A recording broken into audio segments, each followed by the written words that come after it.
All right, B-hole number 11. Got my long-awaited special guest here, Jamel, fresh from Thailand. What's up, man? I'm good. How are you? I'm good. It's cool to have you on, man. I've known you for for a few months now. When did I meet you? When was that? Shit. I met you the last time I came to Thailand. Yeah, but what was that? July? It was about July. Yeah. I'm just trying to figure out. Was I on drugs at that point? No. Did I break my hand yet? I think your hand was already fixed. Cause I didn't see your hand. That's right. Yeah, because my hand was. You were wearing shoes. Cause I wasn't sure if it was you. Cause I saw you on a motorbike with shoes. I'm like, that can't be him. He looks too clean and shit. But it was you. So. Whoa! What are you saying, man? Because I expect you to have like some dirty fucking feet or whatever. Because I was going off your old videos and you had some fresh Nikes on. I'm like, is that him? Decided to switch it up. Yeah, I decided. Plus, I had the pink sunglasses on too, right? So you did. Yes, you did. And then I saw you actually, because obviously you stand out here in Cambodia, clearly. And then I saw you walk in. I'm like, oh shit, maybe this guy knows who I am and got pissed off at something I said. There's probably a lot of people out there like that. Maybe. But like you actually came up, so I was like, oh shit, I better be on my game here. So no, but it turns out you just wanted to talk, man. So that was cool. That was cool, man. So before that, you and I had some correspondence via YouTube. Was it YouTube? Yeah. It was YouTube. You want to explain? Explain that. So okay. like what happened there? You went on. I saw your videos because I was looking for Cambodia visas. And yada yada yada. Then I came up to that one that said people calling me racist and shit, right? So then I'm looking at the videos. I'm like, yo, I couldn't really tell whether you were racist or not. Then I started watching more videos, and then I'm like, I don't know. We had some sort of exchange, and then I said, you were going to ayahuasca. Okay. And then I said, you know what? I'll give you a chance to let some of that fucking aggression go, since you were a fighter. I said, when I come, you and I can shoot hands. Because I remember you said you wanted to spar me. And I was like, all right then. So that pretty much was it. So when I came to Phnom Penh, I said, all right, I wanted to box with the Cuban boxing team. Fuck, not even a Cuban boxing trainer. And then I ran into you. It's not a Cuban boxing team. The trainer is Cuban. Yeah, the trainer is, but whatever. So is his son. He's a boxer here too. That might have been the dude who you were talking about that Emmanuel had to fight. No, it was some big dude. Big dude? Okay. Yeah. Okay, so you know who his son is then. Smaller guy. Okay. Yeah. Dude, he beat my ass at boxing. Oh yeah, he's good as fuck. I sparred him. He beat my ass. It was bad. Anyways. So you're like, that was it. So then I remember passing that Happy Shake place. And then I'm like, fuck, I lost you. But then I saw a black dude looking into that. I'm like, yo, he's probably talking to the fucking No Joke. And it was a black dude that led me to you. There's a black dude looking at you while you were sitting in that Happy Shake place. Black dude looking at me? Yeah, like I think he was African or some shit. Oh shit. Then I looked in and then I saw you. Then I'm like, No Joke. And then here we are. So, yeah, we talked for like, what, 3 fucking hours, man? Yeah. It seemed like. You actually taught me a lot of shit. Like one thing that comes to mind was when you were talking about the Arab slave trade, like the harem. Could you explain that to me again? Harem. The harem. Okay. Harem. Well, before you go back to that, let me start by saying I was Muslim since I was 7 years For real? old. Yeah, 7 years old. You're Muslim now? No, I'm 43 and I gave up on Islam at 40 years old. Whoa. And the thing is that black people in America were running from Christianity, the so-called white man's slave religion, and running to Islam as if that was somehow better. What we were getting was a cleaned up version of Islam that was being taught by it was packaged in kind of like a pro-black thing because apparently Islam was supposed to be, everyone's supposed to be equal and blah, blah, blah. They built the Nation of Islam too. Yeah. Which is by default racist as fuck, right? Come on. Is it not racist as fuck? But you have to think about it, right? So because it is promotes black supremacy, right? See, I don't subscribe to the Nation Islam, so I can't say. I'm not saying you do, but I'm just saying racist or not. Like, do you have an opinion on it as well? My opinion on it would be that Farrakhan says some racist shit. Yeah. Is he a racist? There's talk. All right. Just like you. You've said some racist shit. Are you racist? There's talk. Talk. Right? So, just because someone says something that may come off as racist doesn't necessarily mean they are racist. I believe that either nobody's racist or everybody is. I think everyone's a bit of prejudice on some level. Like, for example, if you're I know you grew up in Brooklyn, whatever, right? Part of my life. Let's just be honest. Let's be honest. Yes. You're in the hood at night. It's all dark. You're by yourself. You see 3 black dudes standing on the corner versus 3 Chinese guys. Mm-hmm. Which, let's be honest. Okay. Who are you going to be a little more tense approaching? Neither one of them. No. But if you had to, I get what you're saying. I get it. You're like, man, I'm not, I get that. But most, okay, for example, Jesse Jackson. He said that, if he was in D.C. at night walking around, that he was relieved to see that the people behind him walking, because he would hear people behind him, that he was relieved to see that they weren't black. He would say shit like that. That they weren't black. That they were not black. He's a bitch. He's a bitch. What do you call him, a race Put it baiter? like this. I don't, anybody could get it. ABG, that's what we used to say back in Brooklyn. Anybody could get it. So when you look for, or you're looking out just for a certain type of person, the other type of people will catch you slipping. So I don't look at one person as a fucking threat, it's only black people, of course, or Asians or whatever. It's whoever. You need to stay on point for everyone. Now, if you want to keep it 100 and you want to talk about statistics and all of that, please. You have more ground. And again, we spoke about socioeconomic conditions. Yeah, by the way, I have zero stats in front of me right now. Oh, well, whatsoever. I got all the stats in my head. There you go. But, Bust them out. Yeah, I don't fear any man, put it like that.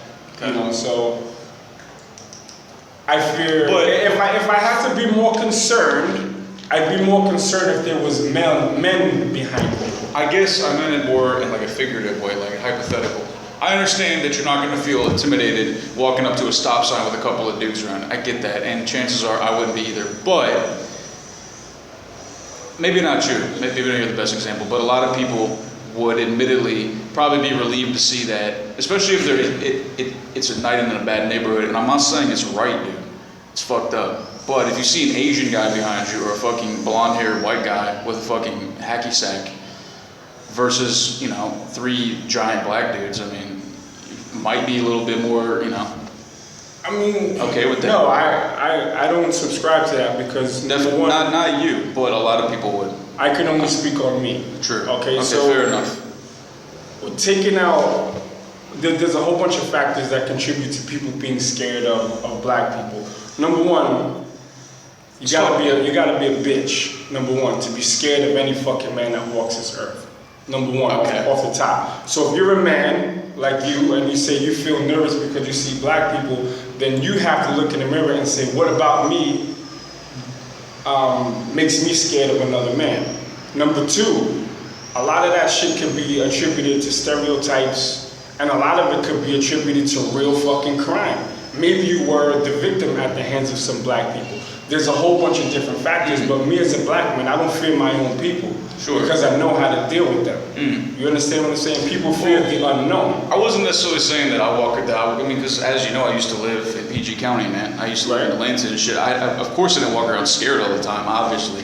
Right. But I was just trying to make a point. I guess the whole Jesse Jackson thing, the thing that he said. Hold on, let's go back to something. Then again, he is a Didn't bitch. you carry a gun when you were in PG? I carried a gun. Yeah, I did. All right. That's pussy shit. Yeah. I'm gonna keep it 100 with you. That's pussy shit. I never had to carry a gun in my life.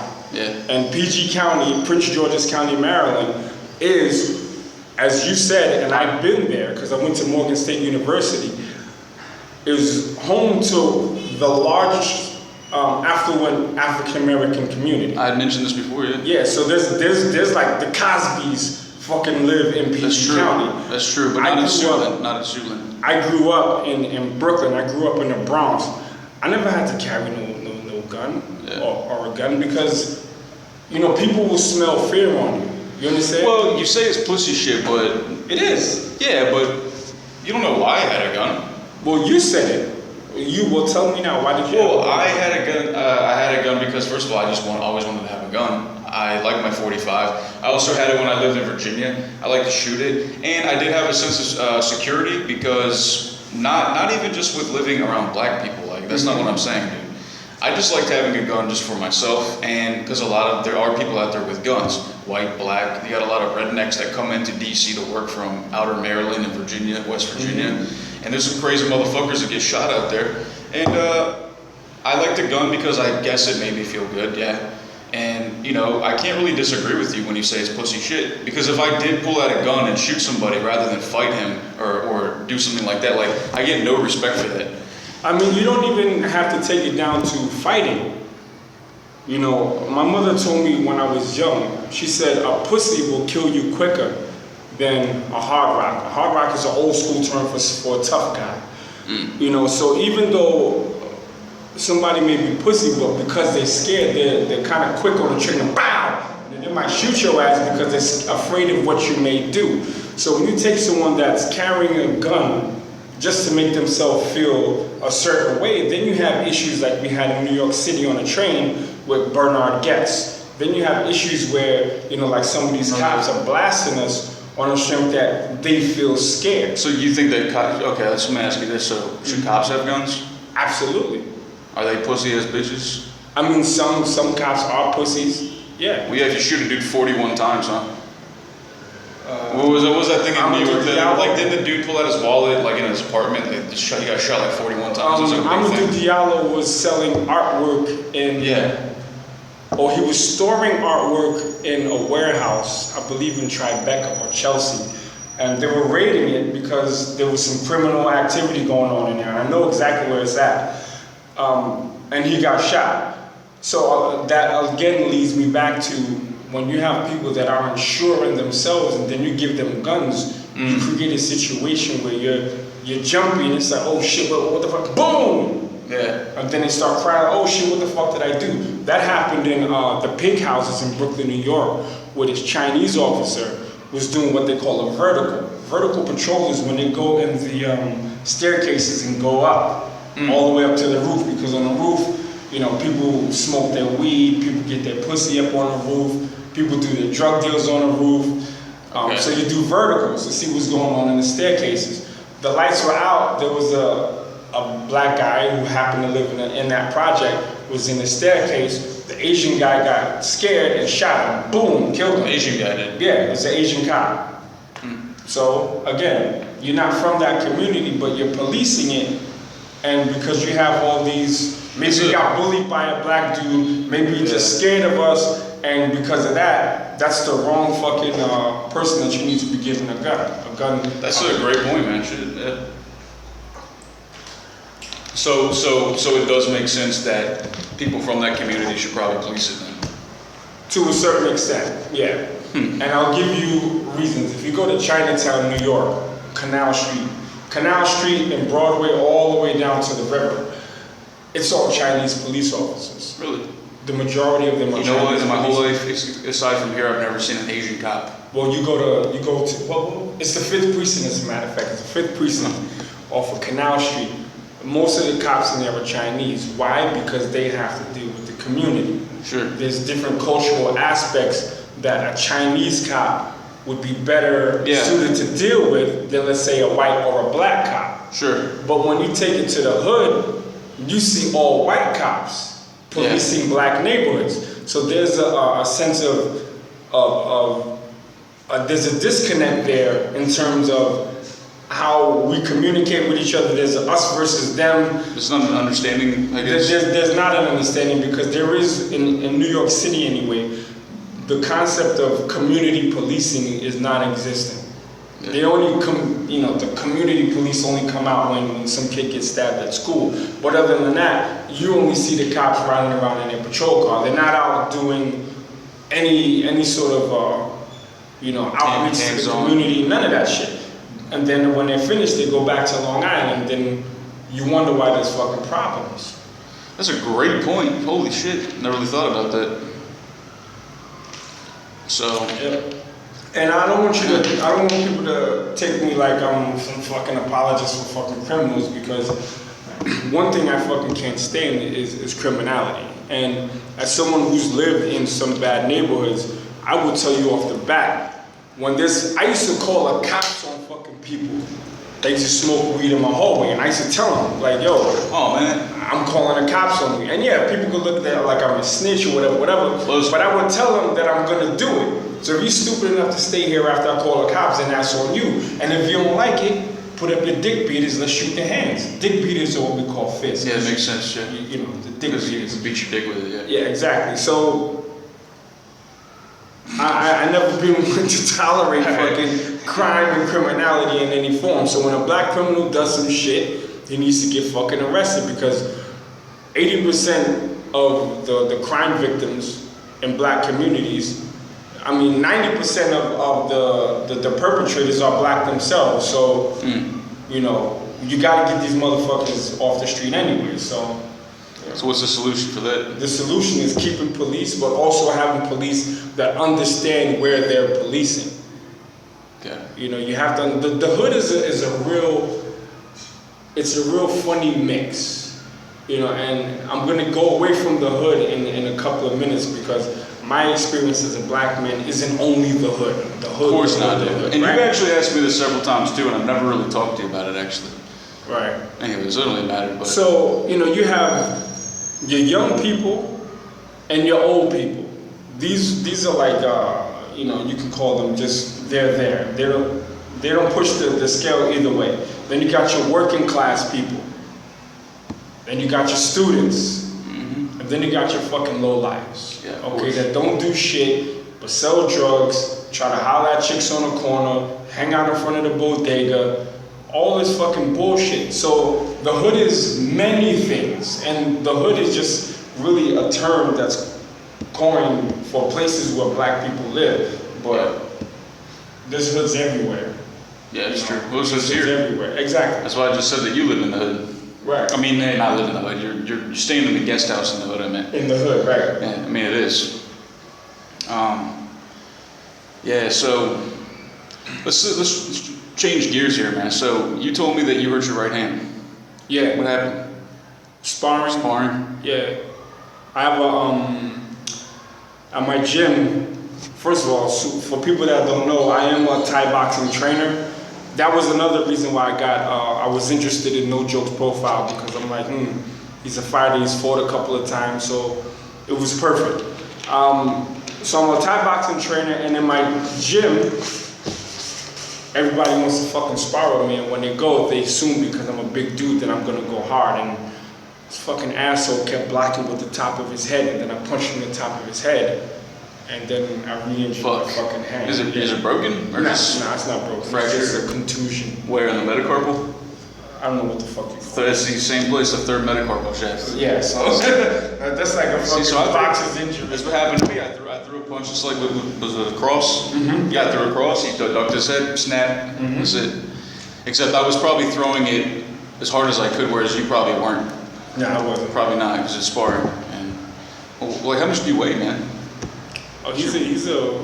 No, how much do you weigh? Oh, right now, like I'm on some kilo shit because I'm in Europe and Asia. It's fun. So I'm about 87 kilo, 88 kilos. So like 90, you're like 190. Yeah, I normally walk around at 190. So when was your last fight? Boxing, it was 2016 and 2014 before that. My last Muay Thai fight was 2010. Oh, it's been a while. Yeah. Okay. So I teach now. I'm 43. I'm not trying to. And you had told me a while ago that you were going to come here and fight again. Is that what you said? Yeah, Rolando was going to get me a fight. A boxing match. Yeah, a boxing match, but fuck that shit. Well, yeah, if your hand's fucked up. Yeah. That's like me boxing. Like, it's not going to happen. It's not gonna happen. I could maybe go back to kickboxing, but I'd be pretty limited. Well, more limited. Yeah. I don't really miss it, man. To be honest, I don't really miss fighting that much at all. I'm kind of glad. I'm like totally okay with me breaking my hand, because I'm painting now. I don't know if you know about that, but I do that full time, and I got an exhibition coming up. A lot of people like it. I'm really fucking enjoying it, man. So, but I still love coaching as well. So, yeah. So let's talk about your striking, because you have on your thing. Your email is nojokestriking@gmail.com. Yeah, man. You have that boxing fight. No, you have that Kamai fight. I had three Kun Kamai matches here. Right. So, from an honest point of view, how would you rate your striking ability? My striking ability?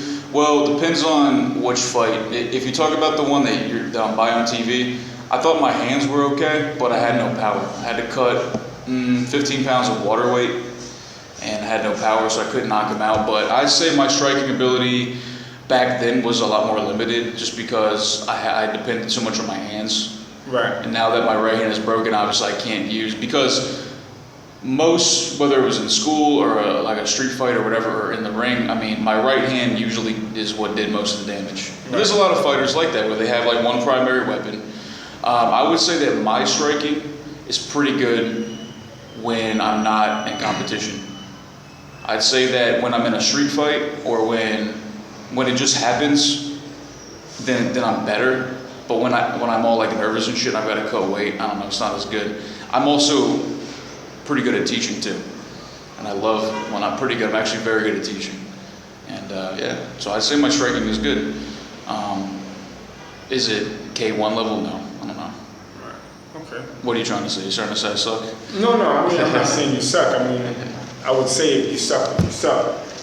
But I just wanted to know, because watching some of your videos, you would talk about, you come here to be a professional, or you classify yourself as a professional Muay Thai fighter. I didn't say that. I said I was a professional Muay Thai fighter. I said I had my intentions on being a professional kickboxer, and then I said I had a pro fight, and I did, because it was on TV. I got paid for it. Right. It was a pro fight. I don't say I'm a professional kickboxer. But of course not. There was professional, and then there was you, and put it out there. But then you got to listen to what I said, though. See, so I said I had my sights on being a pro kickboxer. Like, that's what I wanted to do. That's what I thought. You accomplished it. You accomplished it. You had a pro fight. I did, and I'm totally content with that. Was I a world champion? Am I a fucking world-class striker? No, dude. It's just something that I studied. For whatever reason, I just became obsessed with it. I became training all the time. I became obsessed with training all the time, and I figured I just broke up with my fiance. I have no life here. I hate my area. I don't like anything, and all I do is train kickboxing. Mm-hmm. I'm gonna try to move to Asia and try to do this shit. Now, at that point, I only had like a year and a half of actual like real training, So yeah, man, just so everyone's clear, I don't have like years and years and years of fucking training, man. It's something that I did for a while, and I would still apply today in a street fight if I had to. So, yeah, it's fine. The reason why I bring it up is because in a lot of your videos, you tend to be brutally honest with people, regardless of whether they like it or not. Yeah. You say I don't give a fuck if you don't like me saying the word nigger. I'm gonna say it. If you don't like it, I never said these that. people. Yes, you didn't want to. When I say nigger, I say it as somebody else says it. I said, well, he said that, or I didn't say this, but I mean, it doesn't I'm not matter. like, oh yeah, okay, no. Fair enough. What you said was, just to be clear. What you said was, if you want to say the word nigger, you're gonna say it. And I can totally respect that. Yeah. So not that I say that, but not that I say it much. I've said it a few times. So my thing is just that if you can be brutally honest with people, if you can just like fucking have no regard for people's feelings in terms of what you post, right? What? Think so? Absolutely. No regard for anyone. And what I do appreciate about you is that you're an equal opportunity hater to a certain extent. But when you give it to people hard, bam, bam, bam, but then you want to dance around the fact that your technique leaves a lot to be desired from kickboxing, is telling me that maybe your skin is a little thin.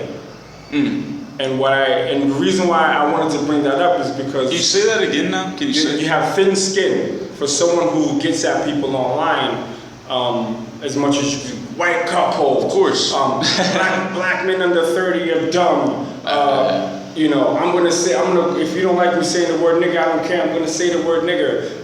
Fags, lady boys, fucking Mexicans. All this controversial shit that makes people Mexicans don't feel good about themselves, right? But then when people start calling you a fag, Yeah. then you fucking diss Yeah, but I deserve it. Wait. You don't allow comments.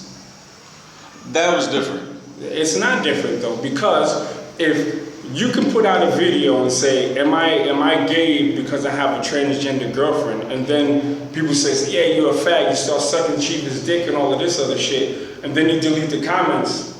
That's telling me again, that's confirmation that your skin is thin. That's some bitch shit. I mean, I ain't gonna call you a bitch, but I'm just gonna keep it 100. I like you, so I wouldn't call you a bitch. But I'm just saying, Yeah, man. if you're gonna be able to dish it out, you gotta be able to take it. Yeah, and listen, like I can't really disagree with you here. I mean, the reason I started doing the whole not deleting, but disable the comments was originally when Chief and I were together. Once we started making these videos and putting them out, and all this negative shit started to come, our relationship got very tense, and like we were always fighting them because of that. And she was telling me to take the shit down, and are fighting with me about this. So I just took them off. Right. In hopes of just calming down my relationship. So you Obviously, let your partner control your shit. Dude, look, listen to me. I can't sit here and deny it, man. Like you're calling me out, and you know what? Fair enough. And I'm gonna sit here and I'm gonna share my side of the story. Yeah. Defend yourself. Well, defend myself, but some things you're right about. Yeah. Like, do I have thin skin? Yes, I do sometimes. I'm a fucking person, man. But I'm also a guy who has a YouTube channel that wants motherfuckers to keep watching it. All right. If I'm gonna do like Ryan Boundless, you know, or whoever, man. I mean, like I gotta keep it somewhat entertaining and what's the word here? Shock value. That's not what I'm trying to say, man. I gotta keep fucking eyes on, and sometimes I have to use language that is controversial or maybe a bit offensive. But I'm a dude too, and I self-deprecate all the time in my videos. I don't know if you noticed this. Yeah, I see that. I talk shit about my own self, man. Right. I call myself a fag or what. I mean, like, dude. All right. And that's fine. Yeah. I get it. Yeah. Views, and your videos aren't monetized, right? Because you can't. Not at all, man. I don't. So you're not making any money off of this shit. Yeah. But in terms of just being sensational, for the sense of being sensational, controversial, just to be controversial, then you get away from reality. Then it just becomes a fucking show where it's all fake, and it's just like, oh, you know what? Shit, motherfucker, cock. Well, you and I more views. You and I both know I don't do that. Come on. I know you and I both do know that, I put a little more behind it. But you do get a little ranty. Yes, of course. Ranty, but you watch my videos, don't you? Yeah, I watch them. Oh, there you go. You know, but I watch them because I scratch my head and I say, like, what the fuck is going on? I watch them because I scratch my head and say, what the fuck's going on? And I've, sent you messages like, yo, I like the direction you're going, and it's not me trying to steer you in any direction. I just watch the shit go on. And if I see you going into like some shit where it's like, yo, this dude might need some fucking help, then I'll call you up like, yo, you alright? So it's actually that I give a fuck about you. You understand what I'm saying? I'm not here trying to bash you. Yeah. But just to be controversial for the sake of being controversial is fake. Well, that's not. That shit is fake. I don't feel like I'm explaining myself here, man. Look, I have points and I have feelings. Right. Now listen, no joke. The no joke Howard thing. It is by all means a fucking like it is a show, but it's also my true feelings. But like I said, when I say things like these white cuckolds, dude, I'm doing it to be funny. I'm doing it because I feel that way. Like I really do feel like these guys are white cuckolds. I really do feel like they, that these guys are just. You know what the fuck I'm talking about. Yeah, I know exactly what these guys are fucking white knight pussies. And like, although yes, it's not the most articulate way to put it. Yes, I don't sound the most educated. Maybe it's not the nicest or most friendly way to put it. It's just how it comes out, and that's just the show, man. I get it. That's just what it is. When some of the shit that you put out. Maybe, dude, is all of it gold? Hold on, let me finish. All right, go ahead. Stay cutting people off. All right, go ahead. That other dude, I forget what his name Kevin was. Baylor. Kevin Baylor. Shout out to you, Kevin Baylor. You're a smart ass dude. But you were allowed. You could change his fucking opinion just by cutting him off. That's not my fault. No, it's his fault because he doesn't. He's not confrontational. I'm not afraid of the confrontation. If you listen to that shit, he can start by saying the fucking sky is blue, and you can be like, well, and put on a Wednesday, it's a little girl. Yeah, I know, but I'm talking about a Thursday night. He'll do some shit like that. I won't. So let's have some dialogue back and forth. Good, man. Right? So when you say shit and you use colorful language for the viewers, I totally get it. There's a reason why fucking McDonald's, the pictures of their burgers looks different than the shit that they serving. You're going to package it up in a way to make it appealing. I get it, but I want to just go back to the thing where you can't be fucking all controversial and then can't take it yourself. Fair point. So I didn't come here to like rip you a new asshole, pardon my French, but there's a lot of people. Shout out to Honeybee, by the way. Who's that? This lady, she made a video about your ass. Oh, really? Yeah, she did. I'll show you what it is. Shout out to Honeybee. Shout out to Honeybee. That she said, what the fuck makes you, and she's like British or some shit, so she didn't say fuck, but what the fuck makes you an authority on black people? You know, all of these videos, the black man is a common theme, You know, you and I had this conversation before, where, and your experience, but you have a playlist that has 2 hours and I think 40 something. It's called No Joke Talks About Black People, right? No Joke Talks About Black People. Yeah. If you're in Phnom Penh, why is the black man still on your mind? Well, let's talk about this. Yes. Let's talk about this. This is interesting. Why? Oh man, let's dig in. Why do I talk about black people? I don't know. I mean, I could go back to my childhood, I guess. I guess maybe it goes to the fact that, first of all, obviously I'm a fucking white guy, and I grew up primarily not around black people at first. Right. But I always had this admiration, like, not admiration, like this respect, I guess, like, I guess growing up, there was some racial tension because black people were the minority in the small town in Virginia I grew up in. Now, when I lived in Florida, there was plenty, but I didn't really know too many of them. Anyways, when I moved to Virginia, it was a different thing because it's mostly white people. You have a few black people in the hood, of course, right? As you know. So, I guess I wanted them to know that I was cool with them, that I felt like a lot of them assumed white kids didn't like them. And maybe that was the case a lot of times. Right. But I guess I wanted them to know, like, hey man, like, I'm not one of them. I'm cool, but I still got bullied a lot by black kids. Okay. And I'm not necessarily beaten up, but like, you know, shoved around occasionally. Like, I'd be sitting down and this dude, I was going to talk about him yesterday, his name was Devin Kaysen. He was one of my biggest bullies in school for a while. And he was this big, tall black kid. He would always get in fights and just, you know, he had no technique as, you know, like, as you say, I have no, like my techniques. I didn't say that. Yeah, I said there's opportunities for improvement. Of course there's opportunities. Jesus, of course, dude. Jesus. I'm more like a brawler, like a technical brawler. Gotcha. And I don't describe myself as a sharp Rico. So back to this big black. Whatever. Anyways, Devin Kaysen. Yeah, I used to get bullied by him, whatever, and then it just laid off. But I just remember, like in middle school, when I started getting a bit older, and you know, kids started hitting puberty, that there was this thing where when I was friends with a black kid, let's say for example, in 4th grade, once we started getting a bit older and kids' voices started to get deeper and boys got hair on their face and shit, there was this separation. There was this like, okay, well, we're not your friends anymore, and it was on both sides. Right. It seemed like I had some black friends. This kid Devin Case and I, by the way, we were friends when we were young. He even asked me one time. He's like, "Are we friends?" I'm like, "Yeah, we're friends, man. We're friends, of course." And then eventually, no, he just acted like he was possessed by, you know, and that happened, and I guess it did like burn this thing in me, like, well, fuck him. Right. But it's like I like you guys, but fuck you. Right. Does that make sense? It makes total sense. It's like, why are you guys being dicks and you know, starting fights with white kids and ganging up? It's just like, dude.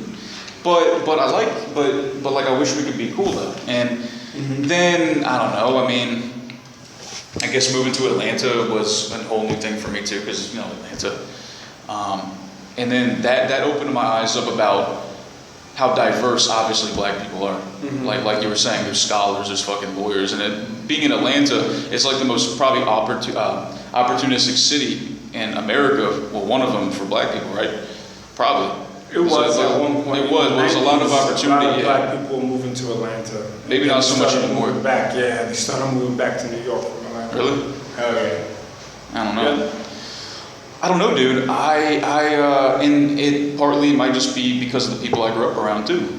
the fact that there was that element of racism, talking shit about black people, stereotypes, and then you got shit like World Star Hip Hop, and that's not exactly good PR, you know. Right. Oh, Obviously. definitely. I mean, look, I'll be the first one to tell you that stereotypes, in part, are based on truths. Okay, they're based on very hard truths. The thing is, black people do own a lot of responsibility for putting out and what I want to say, reinforcing these stereotypes to other people. For instance, in Thailand, they fucking always, when they want to sell me a suit, they say, yo bro, I'll make a Steve Harvey suit for you. Oh no, really? I'm like, what the fuck do I want to wear a Steve Harvey suit for? So I asked the dude, I said, yo, why do you speak to the white man, you say, hello sir, and then you say, yo bro to me? Wow. He said, my boss tells me to do that. I'm like, why? He said, because the guys from the army, they come here and they ask for Steve Harvey suits, and that's how they speak. So I'm like, fuck, I'm thinking it's all on this guy, thinking that he saw some shit off a World Star, and he thinks that's how he can relate to me, like he's doing targeted customer service. But what he's doing is he's learning from the black people who go on leave from the Middle East, and then they were coming over here for like their vacations and shit. So then I'm like, fuck, it goes back to us, teaching people how to treat us. You understand what I'm saying? I know we're kind of teaching them how to use the stereotypes against us. So I'm like, God damn. So I was talking one day with these two, this is the last time I was in Thailand, like 5 months ago. And I was talking to these two black dudes that were stationed in Japan. And this one black dude says, yo, my friend. To this Thai guy, I just like fucking facepalm with two hands like, I said, so you're the fucking guy that has all these people addressing us as yo. So as an older, you know, I want to call myself an OG, I had to put them on like, look, what you're doing is you're perpetuating stereotypes, man. This is why they think we're all hip-hop fucking gangster, thug, criminal motherfuckers. Like, yeah, and I can curse and all that, but, so we do own part of it, okay? We definitely own part of it. So I'm not gonna say, oh, we don't, but, you know, there's levels to it. You know, you can go back to the chicken or the egg, but I don't really deal in the past too much. I say, okay, shit is fucked up for us in a lot of parts of the world, but what the fuck can I do to change that shit for me and mine? You understand what I'm saying? So what I do is, I teach my son that in our household, I don't accept mediocrity. You know, I'm not gonna fucking give you a pat in the back because you carry 2 pizzas up the stairs. Like, get the fuck out of here. Okay. You're a young boy. Like, don't look at me for like you're doing a good job. No, you need to fucking go above and beyond. And until we as black people realize that you can't keep expecting fucking handouts. You know, you can't keep expecting handouts. You gotta make your own lane. Then you will start being respected. And I'll give you an analogy. While there are laws up until very recently on the books that discriminated against people that look like me in our country, America, those movements, there were white people that died in those movements to give black people civil rights. The shit is fucking deep. But I think that whole, aside from the logistical aspect of changing laws and changing police policies, there is a mindset in the black community of wanting to be equal. I want to be equal. Yeah. Now let me ask you a question. If you and I step in the ring right now, and my goal is to knock you the fuck out, and your goal is to get a draw, who the fuck is gonna win? You will. Exactly. That's my point. The idea of us just wanting to be equal. Please accept me, white man. Oh, Black Lives Matter too. Like, that shit just sounds fucking beggy. You understand what I'm saying? It does. Yeah, it sounds fucking silly, beggy. man. Black Lives Matter. Yeah, no, they don't. Fuck off. You understand what I'm saying? You can't go to people that have the boot on your neck and ask them to let you breathe a little bit more. You understand what I'm saying? Your job is to take that fucking boot off your neck and get it. If I was to ask you, during the 1990s, who was a technology giant in the world? I don't know, Apple? In the 1990s. Sony. Sony, okay. Sony comes up to your fucking mind, right? Then if I were to ask you, as far as cell phones, who's fucking doing it with cell phones? Then you would say Apple. Do you think Samsung, Koreans, looked at Sony and said, we want to be as equal as Sony? We want to be equal as Apple? No, they said we want to be fucking better. You understand what I'm saying? So competition breeds productivity. So you can't just fucking be like, oh, please accept me as an equal, accept me as an equal, da da da da da da. People like, fuck you. Everyone in this fucking world works their ass off to be number one. There's a WIFM, W-I-F-M. What's in it for me? WIFM. We're taught about a WIFM from when we are children. My mother wanted to send me to the best school. My mother wanted to give me the best food. My mother wanted to dress me the best. So at what point did we stop from wanting to be the best to just wanting to be equal? And again, I understand the logistical aspect of laws and policies that are against us, but that fucking mindset has gone into the black community where we just settle for mediocrity. Okay? So now, I'll show you why the white man, okay, could colonize. I live in Holland, right? How the fuck can Holland, a small-ass country, colonize South Africa? South Africa.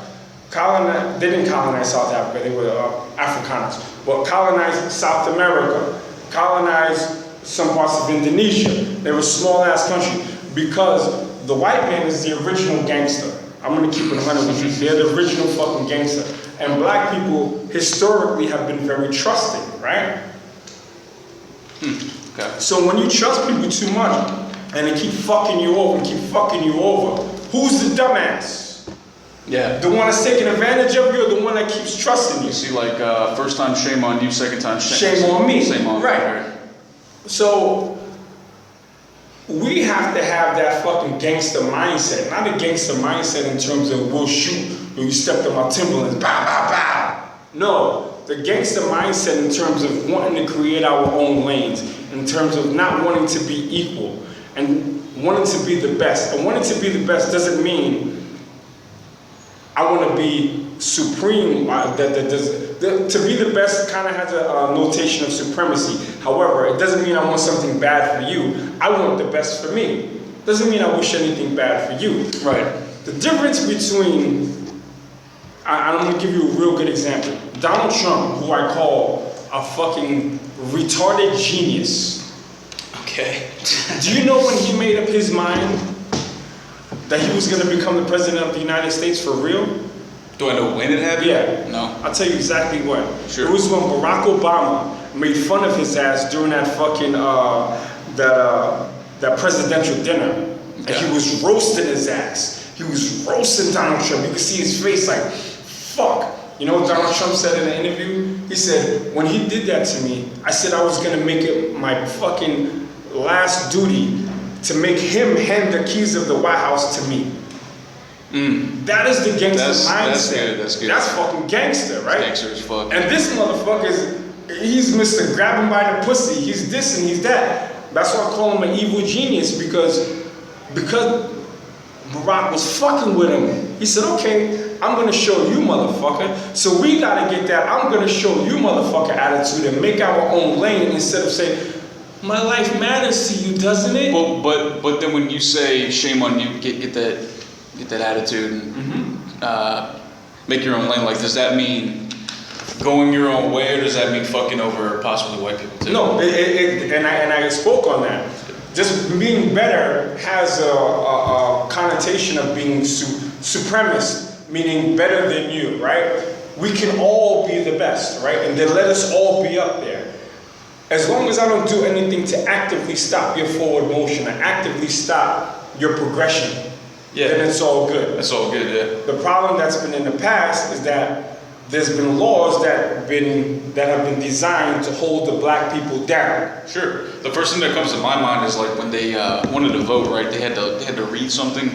They used I might be off here, but they would use language that was so complex, like complex English, that Yes. they didn't understand. Yes. Because they knew that, because they knew they wouldn't understand. So they couldn't, what was it, voting? What was it, some shit? There's a whole bunch of dirty tricks. Yeah, a bunch of dirty tricks. Don't teach him how to read, but then say you can't vote unless you know how to read. And it's not just America. We keep using the thing of America, but black people have been getting fucked over since the beginning of fucking time. Seems that way. Yes. Why? Why does Tribalism. black people? Tribalism, nationalism, racism, self-hate, all of that shit wrapped up into one. Because we all fucking know, most people know that it was black Africans catching black slaves first and foremost. Okay? You know that, everybody knows that. I'm not fucking being a coon. I'm keeping it 100 right now. Okay? And it was because of tribalism. My tribe don't like your tribe, so we're gonna go to war with you for whatever reason, for you believe in this and I believe in that, now you are our slaves. Now the white man comes with spicy things, shiny things, so we sell you to the white man. Not even the white man, because before the white man did it, it was those Arabs. They did it for 400 years. But why the fuck is the black man so, why do we have a fucking monopoly on slavery? What do you And mean? people's a monopoly on slavery. Like, why are black people always slaves, you're saying? Why, when people think of slavery, especially in the West, Oh, they think for of sure, blacks. 100%. Okay. Same Now, with mind you, Holocaust. the Irish were slaves as well. Yes. You know, there were a lot of different slaves to our history. There's sex slaves today. But I do believe that the African black has had a monopoly on slavery, and it's because of tribalism. We're fighting each other, and that shit permeates today. It's easy for me to fucking get you and your brother if you and your brother are fighting each other. I'll just get you one at a time. Or fucking play the game. Oh, you know, your brother said whatever. Here's some money, you can use this. And there's many examples over history where people from outside of a community or a culture come in, cause dissension, watch the two fight, and then fucking take all the riches. Damn. For instance, King Leopold from Belgium. So, like, I got a lot of fucking knowledge, and like I said, I keep it real. So I'm not gonna fucking make it seem like, you know, white people are not fucking responsible for the starting of shit. But when do we as black people say, all right, fuck it, it's enough. We want to talk about how we came from kings and all of that shit and all of that. So when are we going to start fucking acting like it? When are we going to start acting? Oh, well, there's still laws. Okay, then I say this. We fucking bombed the Japanese in Nagasaki and Hiroshima. We bombed the fuck out of them to the point that even today, there are Japanese that are being born that you can still see traces of the after effects of the atom bomb. You just look at fucking Ryan Boundless's girlfriend if you want to see a fucking example of that. Okay. All right, so they got over it. What did they do? They said, all right, fuck this war shit. We're gonna focus on technology. The Jews, they were fucking put in concentration camps, hunted down over the whole fucking Europe, persecuted throughout the whole world. And what happened? They got together and then they fucking overcame it. Why the fuck hasn't the black man woken up to do that same shit? Maybe because there's less there's less Jews than black people, right? I mean, there would be, right? Maybe it's easy to get. Jew is a religion. I understand. There's probably less Jewish people than there are actual. But there's a black lot people. of Jews. There are. Okay. But not as many as Christians, for example. Yeah, but the point of my whole analogy there was to say that there are groups of people that have been fucked over in the past. That have overcome. And they have overcome. Like the Native Americans, right? Well, they haven't recovered. That's what I'm saying. they for sure haven't. Like I was saying the other day, I was saying that the difference between Latinos and Latin America and Native Americans in the USA are which white people fucked them over, right?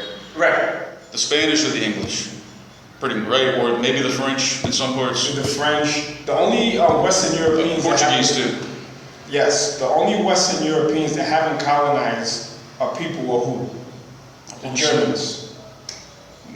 There's parts of Brazil where they only speak German. There's a German. Yeah, that's because they've been colonized though. Well, there's a lot of Germans all up and down South America because a lot of them were running from fucking war crimes. There's a lot of Japanese war criminals up and down fucking South America. I believe it's Peru. Alberto Fujimori. He was a fucking war criminal. He's in jail now. His daughter was trying to run for president. She lost. But yeah, so back to the other shit. You know, a lot of people get fucked over. And I'm one like this. You cannot fix a problem unless you are 100% real about that shit. I don't pull no fucking punches. So when my son asked me, how come I make him do fucking 100 push-ups when he wakes up and 100 before he goes to sleep? Because motherfuckers are gonna bully you because you were born premature and you're small.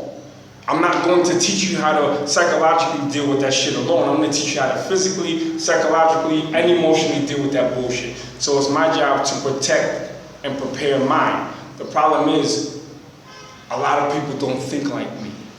I want to talk about white privilege or the fucking it's awesome.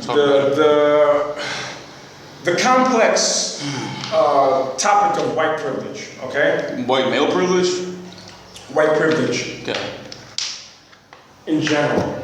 Let's talk about it. Go ahead. And the angry black. When I sent you a video, which was a tongue-in-cheek rendition of what a lot of people think white privilege is, the fucking Eddie Murphy thing when the black man got off the bus and fucking everyone was having a party when white people are alone. They give each other shit for free. That's bullshit. So when you say white privilege, the word privilege makes it sound like you guys can fucking, oh, I don't have my rent today, charge it to my fucking skin tone. Doesn't fucking happen, okay? Doesn't happen. But white, what I don't call white privilege, I call white benefit of the doubts. You're afforded the benefit of the doubt, whereas I am not. So I'll give you an example.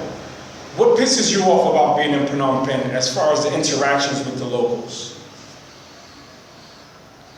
What pisses me off? Probably, I don't know, dude. They're fucking oblivious sometimes. All right, they're oblivious. How about when they assume because you're white that you got money? Oh, 100%. Okay. I mean, how about some other people that assume because you're white and you're in Southeast Asia that you're here to fuck little boys?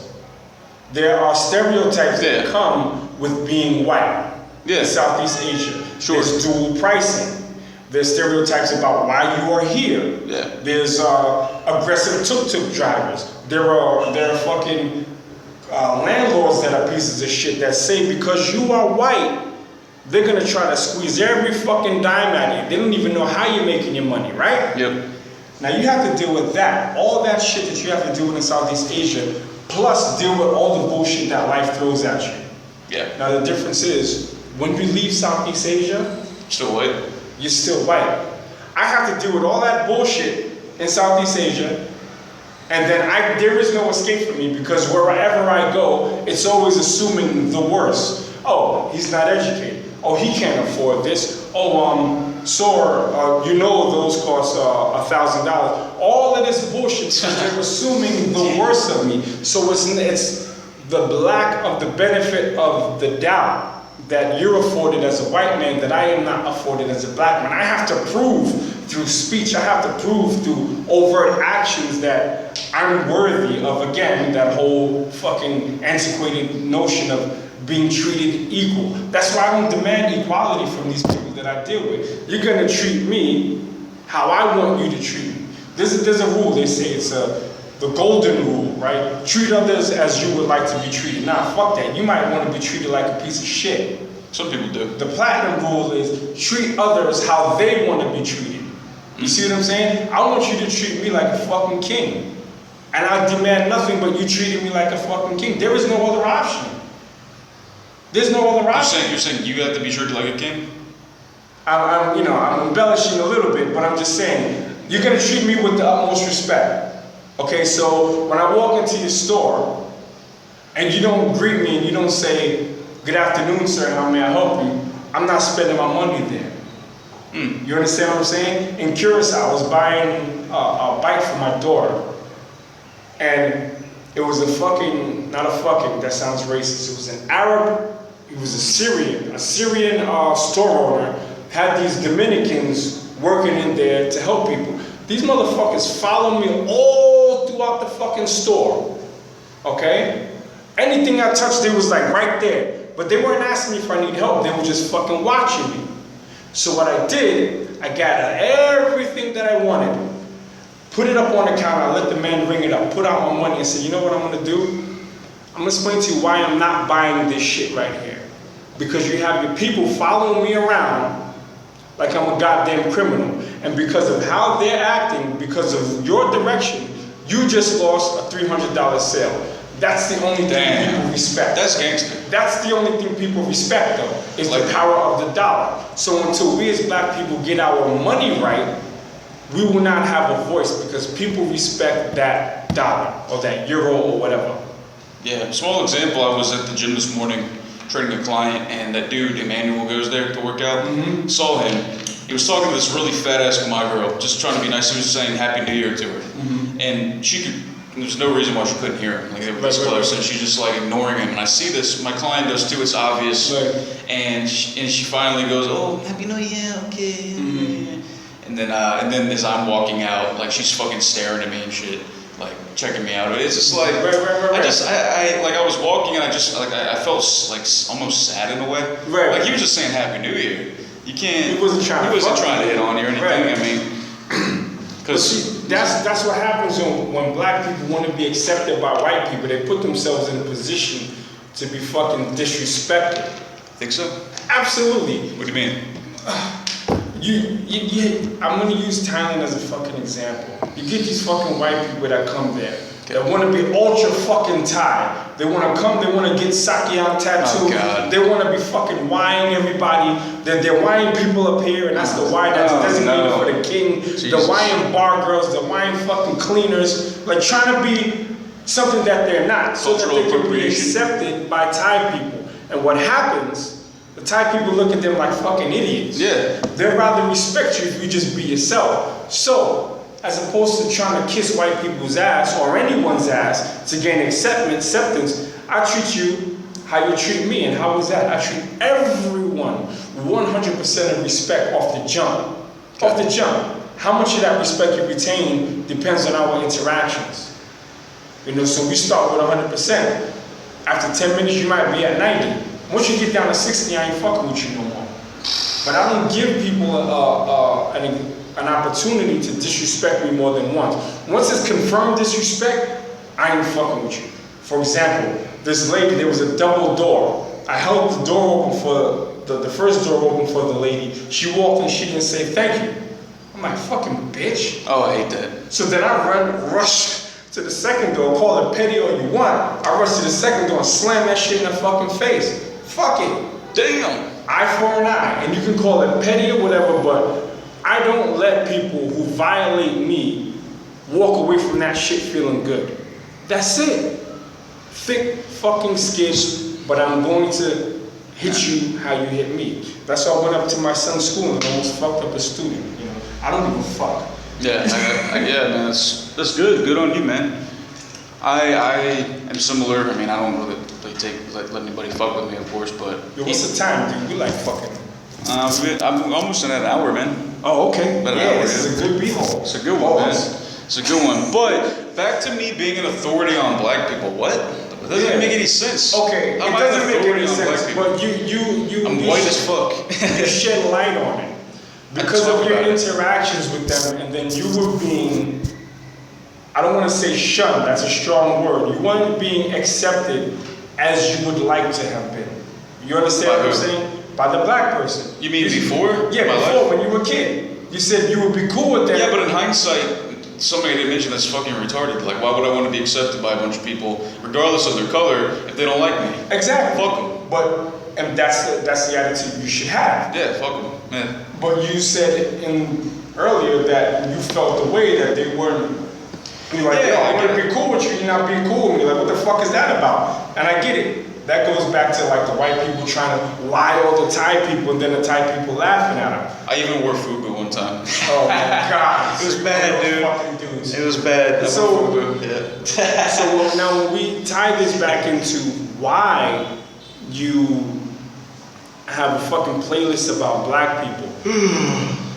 And I told you when we had a conversation, I said, it doesn't seem, I said, would you describe your interactions with black people as negative or positive? You said positive. I said, then how come most of that you speak about is negative? And then I said, you should update your database. I said, you meant me. You called it a catalog, actually. Yeah, your catalog. I'm sorry. Thank you. Your catalog of experiences. Your catalog of experiences should be updated to include new and more positive experiences. What about you, man? What? How about you? I love fucking white people. I love everybody. I'm saying your positive experience. You're black. Yeah, exactly. So then I would assume. I was engaged to a black woman I engaged for like 6 months, was with her for like 2 years, man. I mean, a lot of great fucking experiences, of course, but maybe there's still like that, I don't know what it is, fuck. It's okay. It is interesting. Can I tell you what I think your issues are? Sure, We've man. all got fucking issues. Maybe, all yeah, right? please. I think that because you're younger, you're 28, Yeah. you suffer from a lot of men suffer, which is impulse control. So you say what the fuck is on your mind right away, like fuck it, and it just comes out. Yeah. Because you're in the moment. I used to do that shit with emails at work. Someone get at me an email, I'm like, yo, fuck it, send! And then I'm like, ah, shit. Yeah. You know what I'm saying? I've been there, So yeah. once you can control that impulse, and that's gonna come as you get older, then you'll start to realize, well, if I say this, how will this make someone feel? Or maybe I don't give a fuck how they feel. How does this make me look? Because whenever you have to put a video and say, oh, I'm not racist, or am I gay for this? And what you're doing is you're kind of, kind of saying that you are. But let me continue. All right. So I think you have like not a love-hate relationship, but kind of like a hostile admiration for black people. Yes, because you like us, but you don't really like us too much. I know, I say, you like us a lot. Well, you say us, though. Us, black people. Yeah, but you say us like you're every black guy. No, I'm not every black same people, but I represent. You're representative? Absolutely. All right. Absolutely. And I think I'm a damn good representative. I will take me as a representative before I take these world star hip hop. Yeah, 100%. You know what I'm saying? That's true. So, yes, I stand up for the fucking black race, all right? Fine. Because I'm lumped in with them anyway. So I can't escape it, right? So I think it's not a obsession. It's kind of like a weird admiration kind of fucking. It's a lot of things going on. You like us, but then we ain't giving up that love like you wanted, and then you're like, well, fuck y'all motherfuckers. But whenever you got a playlist about us and you don't have a playlist about everyone else, that says that there's something going on there. Let me talk about you and your ex. Sure. Just because white men date black women doesn't mean they have love for the black race. 100%. Yes, I And agree. I would even argue that because of the shit that white people get sometimes, it can even cause more animosity towards black men and black women because you get the side eye a lot. Oh, yeah. I had a Chinese girlfriend. Her name was fucking Jenny Wendy Wong. You can't get any more Chinese than that, right? We were on a fucking Q train, and there was a white guy. Looked at her, looked at me, and shook his head like. So I just started cracking up. I'm like, damn. What the fuck is his issue? He doesn't have any vested interest. I said, what's he thinking? Jesus. Damn, brother, you couldn't find a sister? I'm like, what the fuck is he thinking? What he was most likely thinking is, damn, why is she with a black dude? Or maybe he liked you. And he's like, why is he with her? Yeah, that Maybe. could be I'm it just as saying, well, never know. But, I would like to think that he would like me, but that's just me being fucking That's conceited. flattery, right? Exactly. But yeah, man, this shit, the rabbit hole or the beehole goes very deep with this one, you know. I don't want it to be cliche that the first black guy you bring on here has to talk about race, but I feel that, there was some shit that needed to be talked Why about. did we even link up in the first place? It was because of my videos on race. That's why we met each other in the first place, man. Right, that's true. You know? Yeah, that's fucking true, man.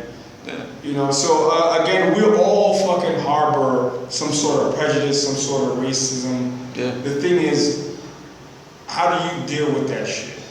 You know, I know for a fact that there's black people out here that have fucked me over.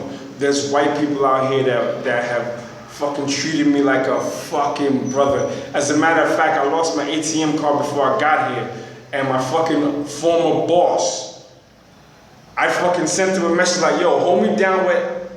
He's like, yo, don't give me no explanation, just tell me how much you need.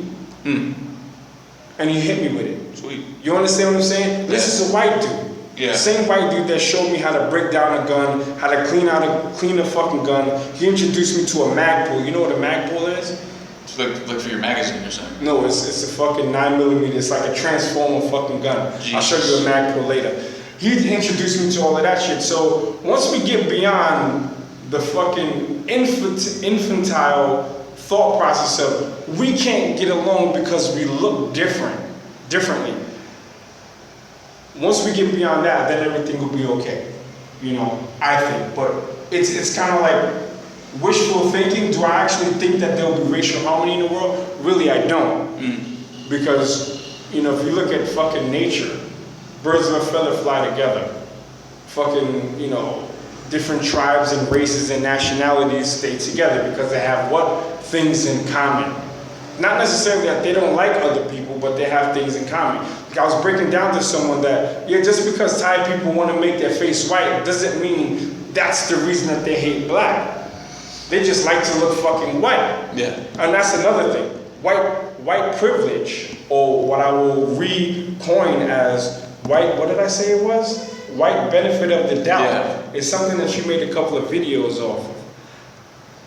They will look at you and assume that you're a good, wholesome white guy and say, you know what, come and teach these kids. Of course. They'll look at me and assume that I'm a piece of shit and that English is not my first language and I'm not well spoken because of this. So you get that white benefit of the doubt. Yeah, again, you can't pay your bills with it and it goes to a certain level, but it does exist. White privilege? Yes. Oh, it does exist. I don't want to call it white privilege because it makes it sound like you can pay checks or pay bills with your skin color. But, you know, like what I was talking about in that video about the white privilege is just, I think it's a little bit one-sided, and it just makes it seem like all white men assume this privilege and think that they're better than everybody because they're white. Like that's going to create some serious racism, I think. Like amongst non-white people, hating white people for that. If you put out this video saying that, oh, well, white guys, you need to check your white male privilege. That video was fucking racist. That was racist. It was bullshit. That's what I'm talking about. No, that shit was, first of all, I think there was a white guy in that shit, There was. That's why I said couple. First of all, never trust a self-hating motherfucker, okay? There was a video of some little kid that made an apology to black people on behalf of white people. I couldn't even watch more than three. I don't want to hear that bullshit. Because if you will sell yourself out like that, there's no fucking low that you won't stoop to. We'll sell you out too. Exactly. Right? You know, it's whoever's the highest fucking bidder. So I was one way back in the day when a fucking a movie came out called White Men Can't Jump. Yes. I was calling people out. I'm like, yo, that shit is racist. They're like, fuck you talking about? It's funny. The movie White Girls. I said, that's fucking racist. White chicks. White chicks, yeah. I said, imagine if they put out a movie called Black Men Can't Read. Everybody would be fucking up in arms. Be protesting. What if they made a movie called Black Chicks with white people in blackface? People would be fucking going crazy. You see what I'm saying? So I have some views, whereas people would say, oh, well, that's fucking racist. It's not racist. Sometimes when white people say shit, they're pegged as racist. When black people say it, we're pegged as proud black people. For instance, I don't want my daughter I don't want my daughter having kids with a white dude. Sounds fucking pretty racist, right? Sounds racist. Some people say it sounds racist. Yeah, the reason being is that it goes back to that whiffum. What's in it for me? If you and I were to take a picture, we took a group picture, right? And I showed you the picture. Who would you look at first? You look at yourself to see if you came out good in the picture. Everyone fucking does that shit. Everyone fucking. Oh, yo, let me see the picture. You're looking at yourself.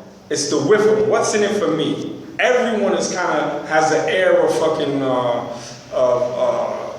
themselves. Self-obsession. Self-obsession. There's levels to it. So yeah, I want my granddaughter to look like me or to have traits of me. if she marries a white dude, then they're gonna have a half white baby. If that half white baby marries another white dude, that my great grandkid will have no fucking traits of his great black grandfather. You understand what I'm saying? And we, that shit. And that bothers you. It bothers the fuck out of me. And it doesn't mean that I don't want him to appreciate and learn other people's cultures. I want my black ass daughter to play with your white ass son, and them to be able to talk about each other's cultures, be able to talk about what's different and find shit that's cool in that. Not my daughter to fucking not know what she identifies as white or black or mostly white or like some stupid ass black people in the States. Oh yeah, I'm half Cherokee and Irish and all this. Shut the fuck up.